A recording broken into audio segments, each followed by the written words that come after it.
L'Institut Lumière tous nos voeux, enfin, tout ce qu'on peut vous souhaiter à vous tous, à titre personnel, et puis au titre du cinéma, de mieux pour cette année 2002, et du coup, après la séance, et après les petites conversations qu'on va avoir avec Raymond Chira, un verre de bonne année vous sera offert dans le hall.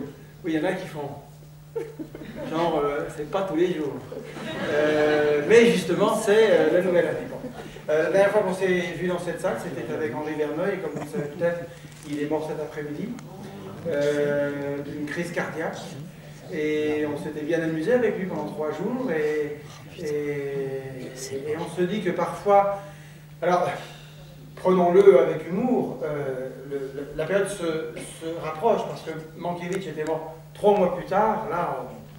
Là, après leur passage rue du premier film, qui est toujours un choc énorme pour des cinéastes qui ont dédié leur vie au cinéma, là, Henri Verneuil est venu et il aura vu ça pour la dernière fois, puisque sa présence ici à l'Institut Lumière fut sa dernière apparition publique, et il en avait été assez ému, retourné, comme de l'idée qu'on puisse s'intéresser vraiment à lui et à lui faire raconter toutes les histoires qu'on a un petit peu obligé à nous raconter.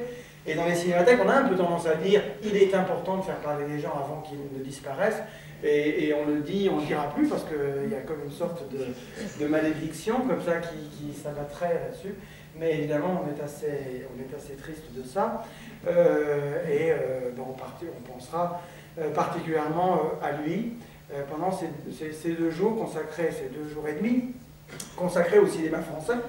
Je vous dis aussi, si jamais vous ne savez pas, que c'est David Lynch qui présidera le festival local. Ah. Ou alors, oh oui. Puisque ça aussi, on ne le sait que depuis ce matin. On a voulu, avec l'équipe de l'Institut Lumière, on a voulu, accompagnant la sortie du film de Bertrand Tavernier et Sébastien, on a voulu revenir un petit peu sur le cinéma français pendant l'occupation.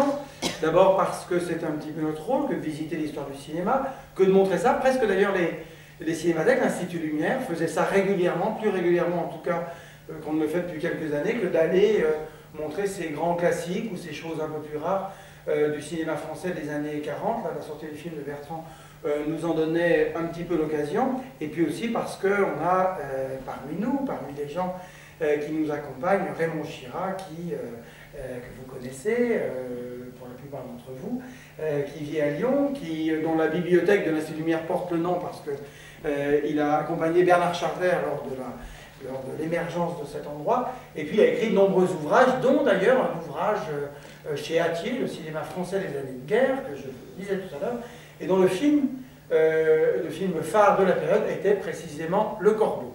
Alors on a, avec Raymond, décidé de travailler un petit peu, presque studieusement, à part ce soir, surtout qu'après on boit, cette période, puisque demain matin à 10h, après la vie de plaisir, il y aura une conversation avec Raymond Chira, et d'ailleurs Bertrand Tavernier sera là, il nous a dit dans la semaine qu'il débarquerait, donc il sera là, et on fera en extrait de film, en souvenir et en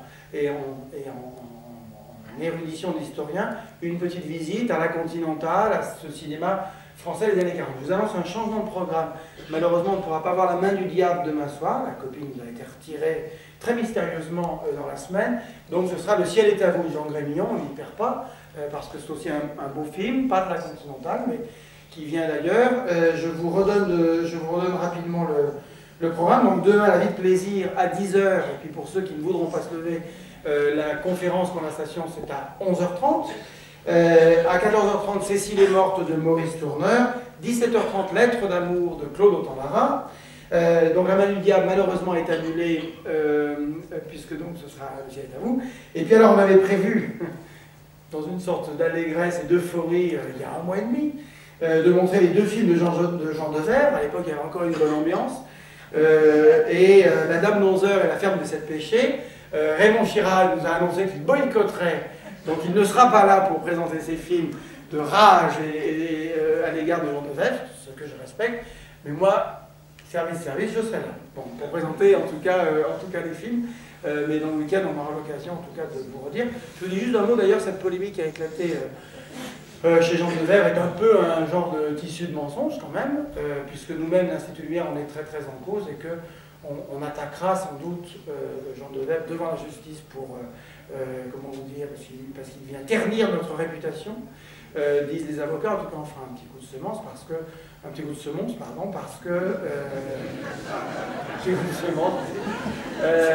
parce que voilà, et le journal Libération aussi qui publie des informations sans vérifier.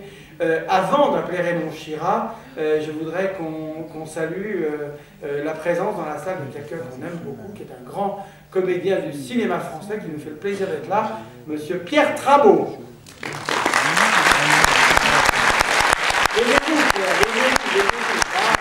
Pierre Trabeau.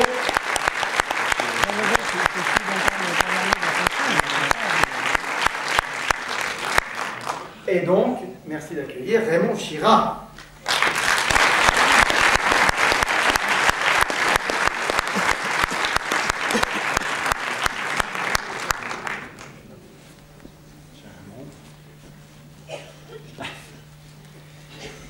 Tout content parce que moi j'ai reçu les vœux de Jean Devers. Donc, les mots aussi. Ça marche. Oui, ça marche, mais il faut faire comme ça. Bon, ah oui, d'accord. Vous voyez, c'est bon. C'est très bon. On va peut-être présenter le film, parce qu'on reviendra quand même le film ayant soulevant toujours tellement de tonnes d'interrogations. Ouais. Ce serait bien d'en parler après, mais je te laisse. Oui. Oui, alors, bien écoutez, au cours de ces journées, on va remonter 60 ans en arrière, ce qui n'est quand même pas rien. Et on va se placer, dans le cas du Corbeau, à l'année 1943, qui, en même temps qu'elle était tout de même un tournant dans la guerre, il faut bien le dire, on sentait déjà que le régime nazi commençait à être ébranlé. Et cette année 1943, assez curieusement, a vu une floraison de films français qui ont émaillé l'histoire du cinéma. Et tous ont, enfin la plupart, ont, comme le Corbeau, une espèce de violence interne qui éclate magnifiquement dans le Corbeau, mais qui se manifeste quand même dans d'autres films, tels que Douce, de Claude Autant-Lara, tels que Les Anges du Péché, de Robert Bresson, et il y en a d'autres. Mais en plus, c'est l'année quand même où Jean Delannoy a sorti L'Éternel Retour.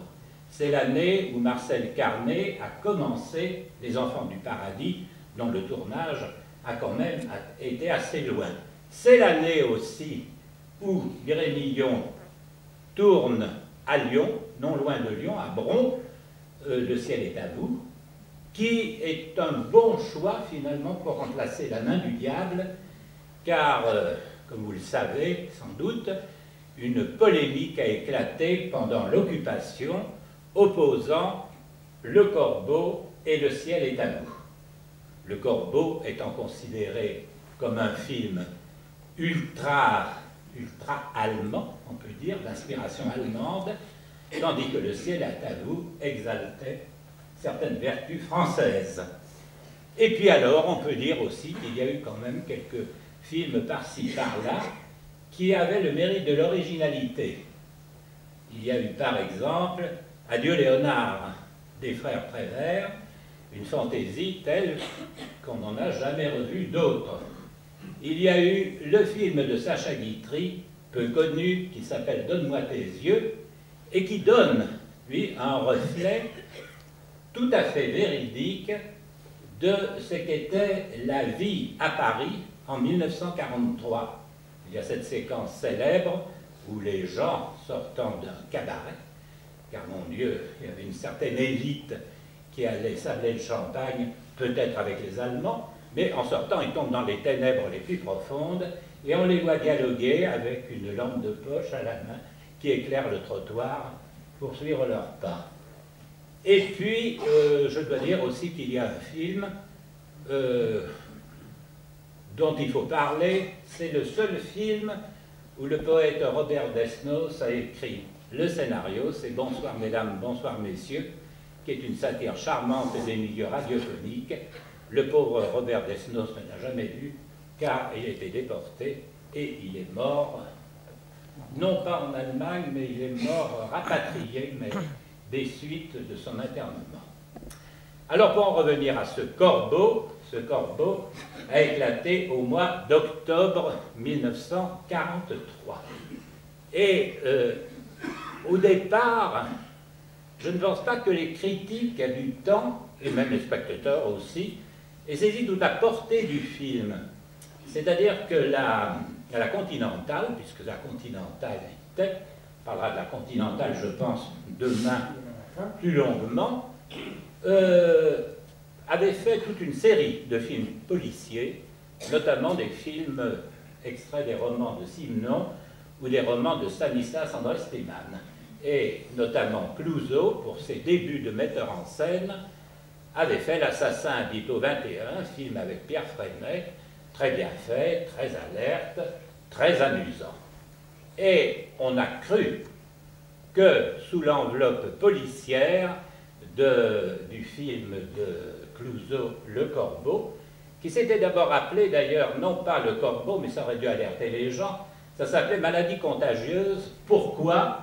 Parce que cette histoire de lettres anonymes se répandait, faisait tache d'huile et compromettait toute une petite ville. Alors, quand on l'a vu la première fois, on s'est laissé prendre au charme du film policier en se disant « mais qui pouvait bien écrire toutes ces lettres, etc. » Et c'est un peu après, un ou deux mois après, qu'on s'est dit « mais enfin, quand même, cette population de cette petite ville qu'on nous montre, ils sont tous affligés de tares morales qu'on vous étale complaisamment, et de plus, ils ont des tares physiques aussi. Vous verrez Robert à qui il manque un bras, vous verrez l'excellent Larquet, qui est quand même...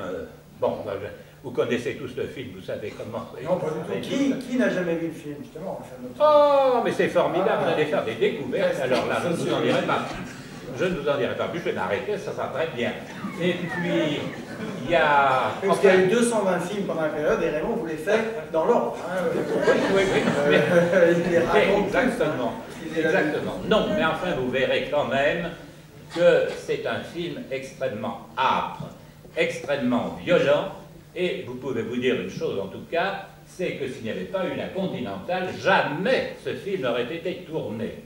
Il a bénéficié de l'appui de la censure allemande, ça il n'y a pas de doute, parce qu'il y avait un langage absolument corrosif dans ce film, plus l'étalage de toutes ces turpitudes, et vous savez, ça s'éloignait énormément des idées vichysoises, avec le célèbre slogan « Travail, famille, patrie », à quoi il fallait ajouter le retour à la terre. Alors, si vous voulez, vous allez voir Le Corbeau, vous allez le déguster, cet oiseau un peu coriace quand même, et on en reparlera tout à l'heure, vous nous donnerez votre opinion. Merci, cher Raymond. Je revois tous les 6 mois. Non, quand même. Alors peut-être une réaction, puis après, évidemment, on vous laissera la parole, et il y a beaucoup d'histoires à raconter sur la postérité du film, oui. Postérité critique, mais aussi la postérité juridique, presque historique. Oui, enfin, il faut d'abord dire une chose, c'est que, bon, il y a Clouseau, bien entendu, à qui il est arrivé quand même pas mal d'ennuis à la suite de ce film, mais qu'il y a également le scénariste, Louis Chavance, qui était assez connu dans les milieux cinématographiques. Il avait été notamment le monteur pour La Talente, et il avait travaillé avec Jacques Feder pour Les gens du voyage. Et pendant l'occupation, il a écrit le scénario de La Nuit fantastique, qui était un excellent film de Marcel L'Herbier. Et évidemment, on l'a incriminé pour cette histoire qu'il avait puisée dans une affaire judiciaire qui avait eu lieu entre les années 20 et 30, l'affaire des lettres anonymes de Tulle, où une bonne dame, pleine de bons sentiments, écrivait des lettres en inondait la ville et provoquait les perturbations que vous avez un peu vues dans ce film. Il avait déposé ça, il avait écrit en 1932, il l'a déposé chez les auteurs, là, au service des auteurs, en 1937, et puis le film n'a pas trouvé preneur, le scénario n'a pas trouvé preneur parce qu'on trouvait que c'était vraiment trop violent, trop cru, trop noir. Alors, il est resté à dormir et sur ces entrefaites arrive l'occupation. Et Clouzot, qui était d'abord très ami avec Pierre Freinet, il avait écrit le scénario du seul film que Freinet a tourné, qui est Le Duel, et il lui avait écrit également une pièce de théâtre qui s'appelle tout bêtement Comédie en 3 actes, que Freinet a joué avec Yvonne Printemps. Ils étaient donc très liés, d'autant plus que Freinet, dans l'Assassin libre de 21, avait déjà le principal rôle. Alors, Clouzot a eu vent de ce scénario de Chavance et il lui a proposé de le faire tourner, mais par la Continentale. Alors c'est là que le bas a blessé et que, après avoir reconnu à la sortie du film les mérites de cette histoire policière, qui est d'ailleurs en effet extrêmement bien menée, avec de plus tout ce qui fait et tout ce qui faisait à cette époque le style de la Continentale. Alors, il faut donc rappeler, on en parlera plus tard, que la Continentale était donc une société allemande. Une société allemande de production de films français, c'est ça. Dirigée par un dignitaire de l'armée d'occupation nazie. Qui s'appelait le docteur Greven, donc, que vous voyez dans le film de Bertrand Tavernier. Alors, évidemment, le film a été tourné. Et les résistants de l'époque, qui étaient quand même assez nombreux, se sont choqués énormément de cette vision qui était donnée d'une petite ville française, en disant, mais c'est épouvantable, tous ces caractères, cette immoralité qui pèse sur la ville, et de plus tout cet art physique qu'ils étalent les uns les autres. Et alors, ils ont monté ça, évidemment, contre une accusation qui frappait aussi bien Clouzot que Chavance. Et ça a éclaté... Comme collaborateur de la Continentale. Comme collaborateur de la Continentale, puisque Clouzot était directeur de la programmation de la Continentale. Il était à un grade tout à fait élevé. Alors, à ce moment-là, il paraissait dans les feuilles clandestines de résistance, il y avait une feuille qui s'appelait L'écran français, et il y a eu une dénonciation en force, on peut dire, du film de Clouzot, qui avait comme titre Le Corbeau est déplumé. Bon. Et alors, on opposait justement dans cette déclaration Le Corbeau au film de Grémillon que l'on doit passer demain, Le ciel est à nous. Alors, ça s'est passé comme ça s'est très mal terminé sur le moment pour Clouzot et pour Chavance. Clouzot a été frappé d'exclusion du cinéma à vie et Chavance avait 2 ans d'interdiction. En réalité, par la suite, ça s'est calmé. Mais il n'empêche que tous les comédiens qui jouent dans ce film ont été fortement inquiétés. Freinet a filé en prison, Micheline Français, qui joue Laura, a eu 1 an d'interdiction, Ginette Leclerc a été également emprisonnée, et ainsi de suite. Pierre Bertin, qui fait le sous-préfet et qui était à la Comédie Française, a été obligé de démissionner. Donc il y a eu véritablement une chasse aux sorcières déclenchée à partir du film que vous avez vu. Sauf que... Il y avait d'autres raisons. Pardon? Je dis pour Freinet et Leclerc. Ah oui, oui, oui. Oui, mais il y avait d'autres raisons, mais Mais tu sais, en définitive, dans toutes ces histoires de libération, il y avait toujours d'autres choses qui s'accumulaient. Roquevert, qui joue le rôle que vous avez vu de l'instituteur, a été aussi fortement inquiété, mais pas seulement pour ça. Il avait fait également des émissions à Radio Paris. Vous savez, à cette époque est pleine d'ambiguïté. Il faut dire qu'on se demande toujours, vous verrez dans La vie de plaisir, demain, qui est un film extrêmement intéressant, et qui, comme Le Corbeau, a été interdit à la Libération. Il y a 3 films d'interdits, Le Corbeau, La vie de plaisir et Les Inconnus dans la maison, avec Rému. Bon, alors, vous verrez également que dans ce film, il y a eu des acteurs qui ont été frappés d'interdiction, et le metteur en scène, le pauvre Albert Valentin, ça a été pareil. Alors, ce que je disais, il y a l'idée aussi qu'il y a une autre interprétation du film qui peut être faite, qui est que précisément le film montre la France sous ses travers, sous les travers qui étaient ceux qui se sont exprimés à partir de 1940, et dont au fond la résistance n'avait pas à s'offusquer, puisque précisément ça expliquait aussi la situation. Oui, peut-être, mais ça a été aggravé par le fait que ça provenait quand même d'une société allemande. Alors, il y a eu des calomnies à propos de ce film qui ont été dévoilées par la suite. Le film n'est pas une apologie de la délation, mais une dénonciation. Ah ben une dénonciation. Alors ce qui était un peu d'ailleurs drôle, parce que tout le monde sait les lettres anonymes qui pleuvaient en France pendant l'occupation pour dénoncer les uns et les autres, et que c'était... D'ailleurs ils ont tiqué à la Continentale. Continentale n'était pas tellement contente de montrer ce film qui n'était pas une apologie, mais une dénonciation justement des lettres anonymes. Oui, parce que tout le système de renseignement, il y avait un bouquin d'Antoine Lefébure qui montrait ça, c'est terrifiant à lire, tout le système de renseignement des Allemands pendant l'occupation, une grande partie s'appuyait sur ça, sur ce réseau de lettres qui arrivaient spontanément, et c'est vrai que c'est assez étonnant. Parce que l'autre question qui se pose, c'est est-ce que le film, il paraît que le film est sorti en Allemagne, non, sous un titre, oui, une petite ville française. Une petite ville française, oui, ça a été dit et répété.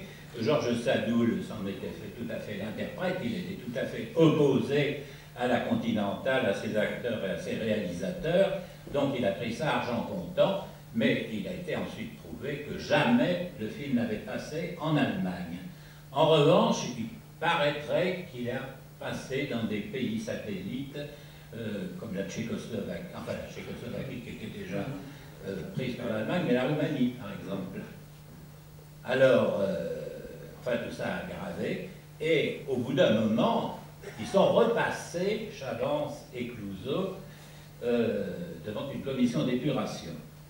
Mais alors, là, il y avait 2 années qui avaient passé. Alors, de plus, le film avait acquis une renommée mondiale.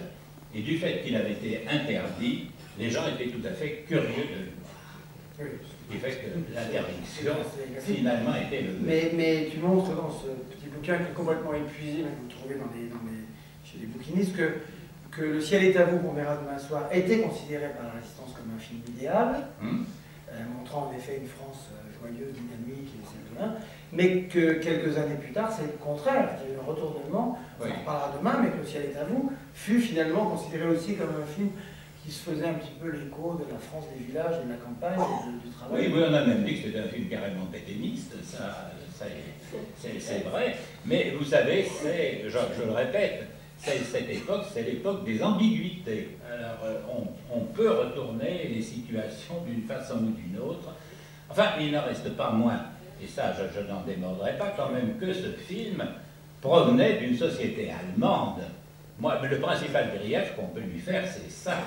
Parce que c'est bien gentil, ces sociétés allemandes qui emploient des Français, enfin, tout l'argent qui tombait dans le tiroir caisse filait en Allemagne et procurait quand même des canons, des munitions, comme on disait en 1914. Voilà. Bon, ben voilà le petit point historique qu'on voulait faire après le film. Et si vous avez des questions, éventuellement, des questions, de toute façon, encore une fois, on se retrouve donc sous le hangar dans quelques minutes, donc vous pourrez demander les choses à Raymond Chira. Mais allez-y, questions ou impressions Alors vous avez apprécié par exemple le dialogue de Clouseau, qui est quand même un dialogue assez fort, assez cru. Maintenant, il fait beaucoup moins attention, mais je vous assure qu'à l'époque, ça avait surpris. Les chastes oreilles des spectateurs de l'occupation avaient été un peu troublés par tout ce qu'on entendait. Il faut dire que c'était très très loin des églogues vichysoises, tout ça. Alors, il y a une question, mais je vais Oui, le micro. Je voulais savoir si les gens à l'époque savaient que c'était fait par les Allemands. Si. Je voulais savoir si les gens à l'époque savaient que c'était fait par les Allemands, parce qu'au début, on voit absolument pas. J'ai regardé le générique. C'est pas le générique d'époque. Hein. Ah, bon. C'est pas le générique Et les d'époque. gens le savaient. Les films à la Libération ont été mis sous séquestre. Et le générique n'était pas ça. Il y avait le fameux C, que vous verrez peut-être dans les autres films de la Continentale, qui tournait dans un cercle. Et puis Continentale, Paris. Et de plus, Ginette Leclerc n'était pas mise tout de suite. Il y a Pierre Freinet, Ginette Leclerc, et c'était Pierre Freinet tout seul. Pierre Freinet était la grande vedette de la Continentale, au même titre que Daniel Darieux au point de vue féminin. C'est vrai que Raymond Chira a basé une grande partie de ses bouquins sur sa mémoire, mais vous voyez qu'il se souvient de l'ordre. Non, mais... Ah bah oui, mais non, mais absolument. Et quand bien même, d'ailleurs, il y aurait eu, les gens savaient ce que c'était que la Continentale. Les spectateurs de base aujourd'hui, Oui. Non, mais voient les cibles, les gens, le spectateur normal, le spectateur courant, pas des espèces de jeunes rats de bibliothèque comme j'étais et de cinémathèque qui réexaminaient à la loupe ces histoires-là. Moi, je savais très bien, c'est une société allemande distribuée par d'autres sociétés allemandes, mais les spectateurs disent très bien Cyclier. Cyclier dit, mais on ne voyait pas la différence. On allait voir ça, c'était tous des acteurs français, un metteur en scène français. On croyait que c'était français. Ça n'était pas, c'était franco-allemand. Toi, tu as vu le film à souvenir de sa sortie en 1943. Absolument.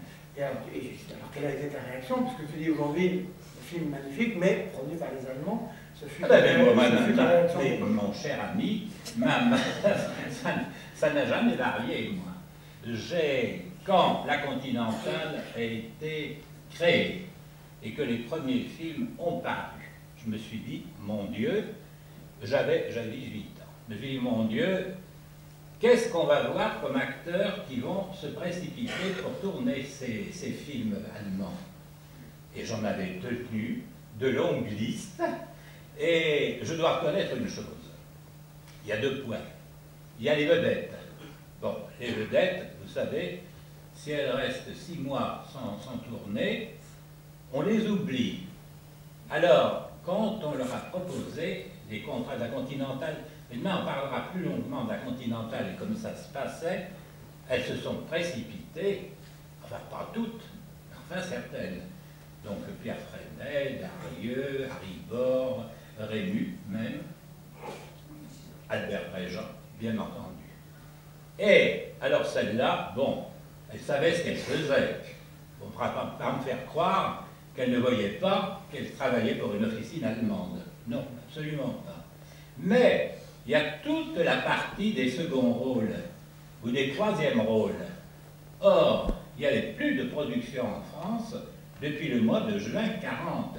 Ça a redémarré quand le contrat a été signé avec la Continentale et les Français en février 41. Donc, tous les petits rôles ou les moyens rôles français ne trouvaient plus de travail. Ils étaient complètement au chômage. Alors, il avait la perspective de pouvoir travailler dans d'assez mauvaises conditions au doublage des films allemands. Alors, certains l'ont fait. Il fallait quand même qu'ils gagnent leur vie. Il n'y a pas moyen de faire autrement. Et alors, ils se sont assez précipités pour tourner des seconds rôles. Et alors, ça a marché comme ça, ils avaient un contrat qui les liait pour 4 films. Et les vedettes, Freinet explique que l'ennui pour lui, c'est qu'il avait tourné 4 films allemands, il le dit allemand, donc il était passible de passer devant un comité d'épuration. Mais il y en a, que ce soit Roquevert, vous avez vu, qui en a tourné quand même 12 films pour la Continentale, ou que vous avez le gros Gabriello, vous verrez demain dans Cécile est morte, la même chose. Eh bien, ils ont eu des condamnations. Alors, c'est encore l'histoire des ambiguïtés. On peut se demander, mais pourquoi ont-ils été là-bas?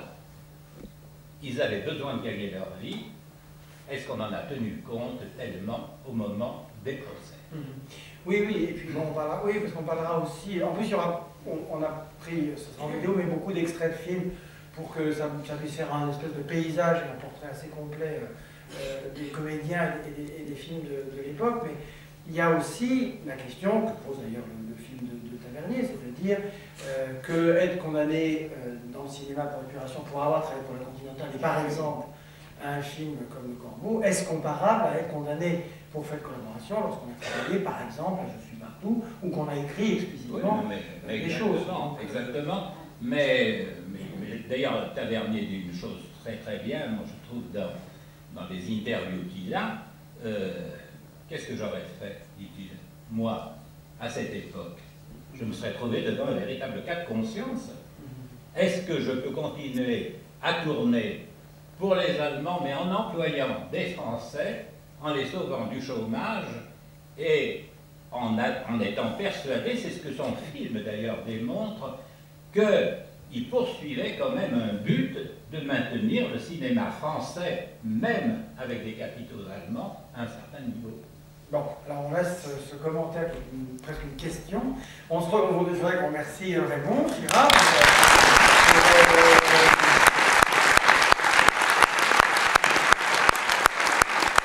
qui est là en cinéphile mémorialiste de nous faire partager ça. Et puis demain, on remet ça à 10h du matin, comme à l'époque des Sissi, c'est ça, il y a plein de gens qui sont là, les gens des ciné-clubs des Sissi. Et puis on se retrouve tout de suite là, sous le hangar pour un verre dédié. Ah, j'ai votre attention. Raymond, tu dis un mot?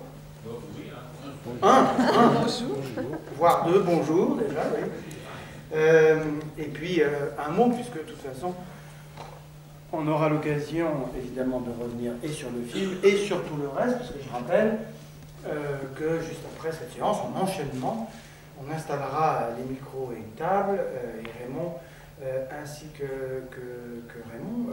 Bertrand. Raymond plus Raymond. Raymond et Bertrand. Et puis il y a plein d'amis dans la salle aussi. Je vois Philippe Dugue qui est arrivé, qui est un très bon spécialiste aussi de ce cinéma français-là, mais qui lui ne sera pas à la table, mais sera là pour faire la première question. Et au premier commentaire, Philippe Dugue est un fidèle de l'Institut Lumière et nous accompagnait beaucoup lorsque nous faisions des colloques autour des scénaristes et des dialoguistes du cinéma français des années 30, 40, 50, et je suis très content de le retrouver ce soir, ce matin. C'est moi qui vais aller finir ma nuit pendant le film. Raymond, vas-y. Bien, donc vous allez voir maintenant un film rare, hein, je ne peux pas dire autrement, qui est La vie de plaisir. Pourquoi film rare? Parce que, avec ce titre un peu frivole, il est tombé dans l'occupation à la fin de cette occupation, alors que le pays était pilonné de bombardements, que les déportations s'accentuaient, que sentait venir la déroute allemande, et ça a été le dernier film présenté par la Continentale avant la libération. Il a été tourné en 1943, mais il est sorti en mai 1944, ce qui veut dire que le 6 juin à l'aube n'était pas loin. Et ce film a été extrêmement mal accueilli, et mal accueilli dans les deux sens, c'est-à-dire aussi bien le parti collabo que le parti résistant ont massacré impitoyablement ce film. Écoutez, on en parlera tout à l'heure, il faut que vous le voyiez. C'est un film très méchant, dont le scénario était d'Albert Valentin, mais que Charles Spack avait à la fois supervisé et écrit les dialogues. Et Charles Spack, dans ses souvenirs, il a écrit par la suite, a défendu avec âpreté ce film, disant que pour lui, c'était une manière d'exprimer son horreur d'une certaine caste et son dégoût du cléricalisme. Alors évidemment, tout ça ne cadrait pas bien avec les idées vichysoises, et Rebattet, dans Je suis partout, s'est trouvé assez embarrassé parce qu'il a fait une critique plutôt mitigée du film, qui était quand même un produit de la Continentale, ce qui le gênait un peu, et il n'a pas trop su quoi dire, mais finalement, le film a disparu des écrans, d'autant plus qu'il était frappé d'une interdiction, exactement comme Le Corbeau et comme Les Inconnus dans la maison. Alors, on le voit, et après, on méditera sur cette vie de plaisir. Oui, autre illustration de l'ambiguïté de la période dont tu parlais hier. Juste avant qu'on éteigne la lampe, je voulais saluer l'arrivée de Philippe Orange, le fils de Jean Orange, qui va être là aujourd'hui, aussi parce qu'au-delà de la fidélité que nous entretenons avec Jean Orange, avec le livre d'entretien que Alain Rioux avait fait, que Bernard Charder avait préfacé, postfacé, c'est aussi c'est quoi, c'est le centenaire en 2002, hein, c'est le centenaire de la naissance. Oui, il était en 1903. C'est ça, 1903. Donc on va commencer à travailler un petit peu sur tout ça, et puis tout à l'heure, évidemment, nous montrerons, autre rareté, ce film qui s'appelle Lettres d'amour. Eh bien, on vous souhaite une bonne projection.